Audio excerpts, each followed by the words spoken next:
I got the Barn Find 442 in the shop today. I finally got all the parts to give this thing a butt lift. But I got a funny trivia because I was thinking while looking at this thing that it looks like it was a Ballard driving school car, and I thought that would be a fun little trivia question. Does any of you know what that's a reference to? So I am a recent fan of Kroll. I never had used it before, and I think I got some, like a little tiny can of it at SEMA. I'm like, hey, that stuff doesn't smell terrible like all the other ones. But it still works, and it works really good, and you don't leave the shop reeking of like PB Blaster or something. So anyway, I started off by spraying that. I've been using that all over the car, and I've gotten, I think probably 99% of the bolts on this car have come out clean with that stuff. So I'm a huge fan. Now there's some wiring that goes in through the floor pan of the into the trunk area that you have to disconnect before you can do it. You got a reverse light on either side and then the license plate light in the center. So make sure you disconnect those and push them through the floor before you try to remove the bumper. All my connectors ended up being in really good shape, so they all disconnected perfect. What I'm looking at here, the wire for the fuel level, it's just kind of ran all willy-nilly going down the fuel neck, and I'm not sure what happened there, but we are going to have to take this fuel tank out of the car sooner than later because I do believe the fuel sock is kind of clogged up on it from the gas, obviously just sitting in there and evaporating out, turning to turpentine. So I think we're going to have to take the fuel tank out. When I get on the car for a period of time, it starts to slightly surge, so I have a feeling we have a fuel supply issue, and that sock is probably the culprit. So that will have to come out of there eventually.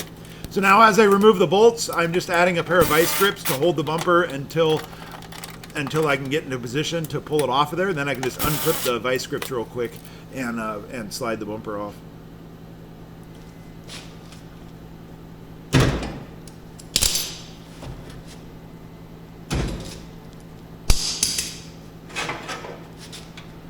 That thing is pretty beat up. Now I'll just curl the rest of the bolts and we'll see if we can't save them all. I'm measuring it up really good because I want to be able to put the brackets in the perfect spot on the bumper the first time and not have to take the bumper on and off and keep repositioning them. So I'm just making note of where they're at on this bumper, and then I measured the car to see if that actually jives with the car, and it does. Everything's looking pretty good. The brackets are actually very centered on the bumper, which is good, meaning the frame is pretty centered on the car as well. So all that worked out pretty good. When you take these bolts out, make sure you push on the head of the bolt as hard as you can so that you don't strip out the square on either the bumper or the bolt. These ones all came out good, so we're still having pretty good luck there.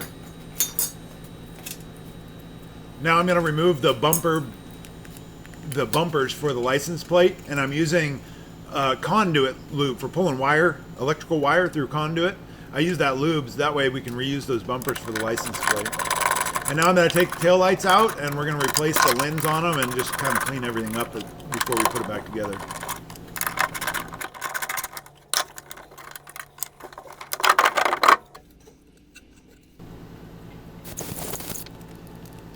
And now we get to take it apart and clean everything up, put our new lens on it, and then we have to put it all back together.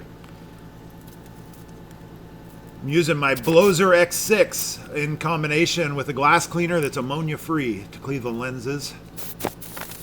If you go to my Facebook page before August 2nd, 2026, you can actually win one of those. There's a little video where I'm blowing up rubber gloves with them. It and a Wolf Box and my DeWalt. And then the comment with the most interactions by this Sunday will win one of those. I'll reach out to you and get your address, and Sabrent's going to send one to you. A really good blower. It's like a wireless or a hoseless air wand.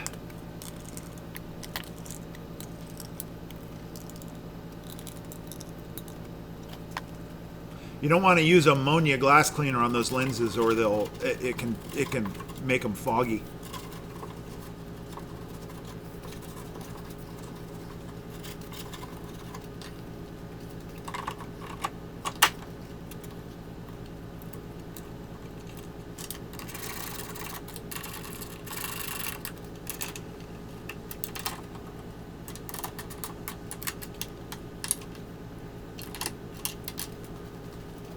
Looks pretty good, but you can tell that there's something a little bit wrong with that taillight panel on the car, and we're going to have to address that in a little bit. And now we just do the exact same thing on the other side.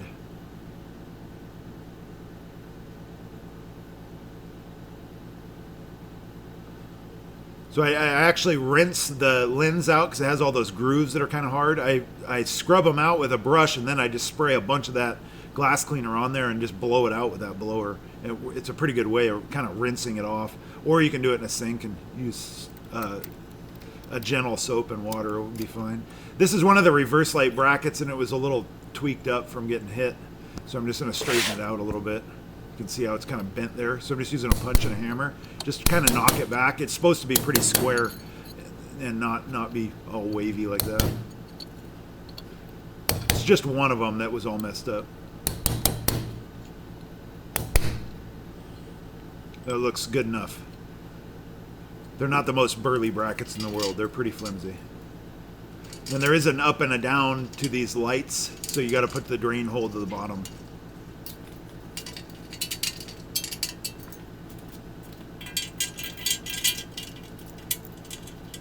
I was able to find this bumper on eBay.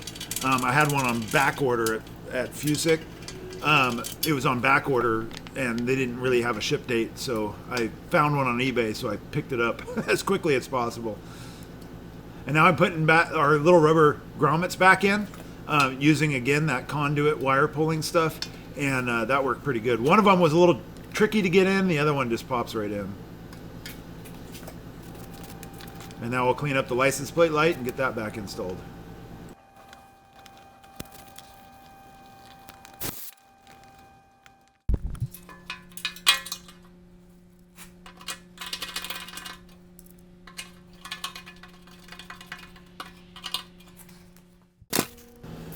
After years of use, my hinging license plate bracket isn't in the best of shape anymore. It's pretty twisted up, so it's going to take a little bit to get this thing back to the way it's supposed to be.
There we go. It looks pretty much like brand new, but dirty.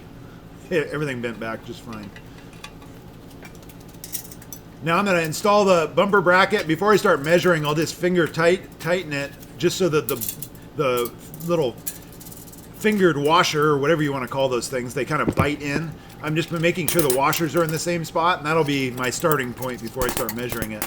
Now this bracket's bent up a little bit, so we kind of got to do the same treatment we just had to do to our license plate frame to get it all back. We don't want to start twisting up the bumper by tightening on a twisted up bracket to it.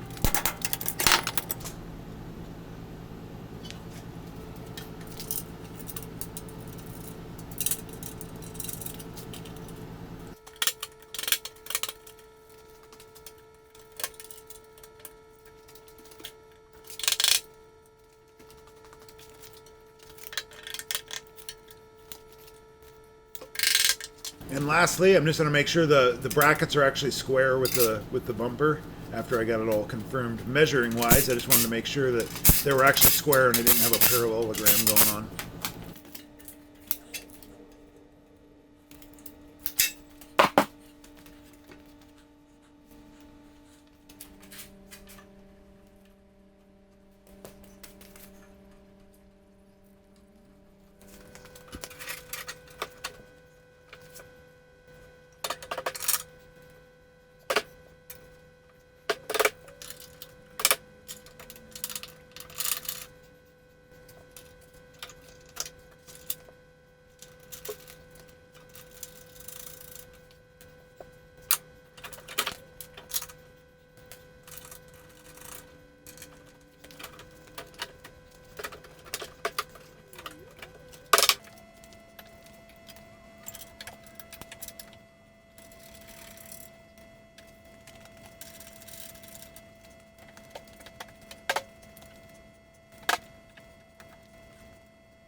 All right, now here is the problem with the taillight panel I was talking about earlier. When the bumper was hit before, it actually pushed that light in and it bent that taillight panel there. This side looks pretty good, but the other side is definitely pushed in, so we're going to try to push it out. It looks primarily like it's just right there on the corner of that light. So that's where we're going to start.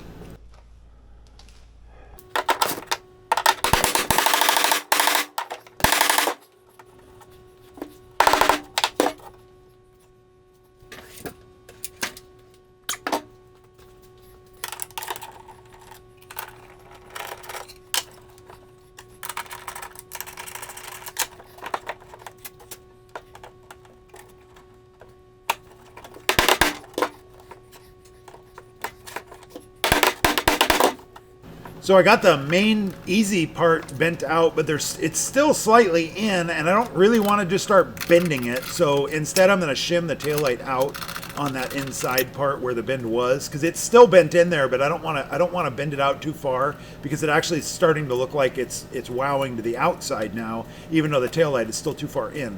So I just shimmed it for the time being, and that'll be good enough for now. And then if we ever go to fully restore this car, we'll have to actually fix that properly.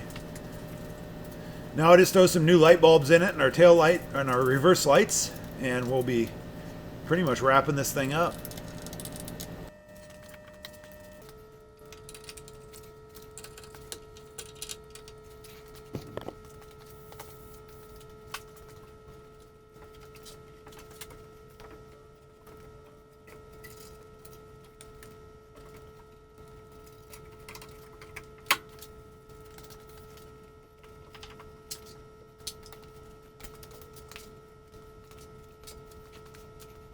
And the last little project is actually adding a lock cylinder to the trunk lid. That'll be nice, not having to use a screwdriver to open it. So I just got that from Fusick as well.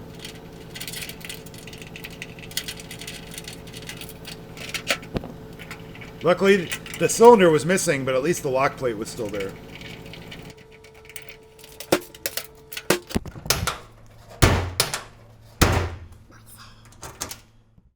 Now I'm going to bolt the exhaust back up reluctantly. This exhaust still smells like burning mouse pee when you drive it. I don't think that's ever going to go away. So getting exhaust on this car is higher up on the priority list than it should be. And now I just got to plug in the rest of my wiring. And that's pretty much it.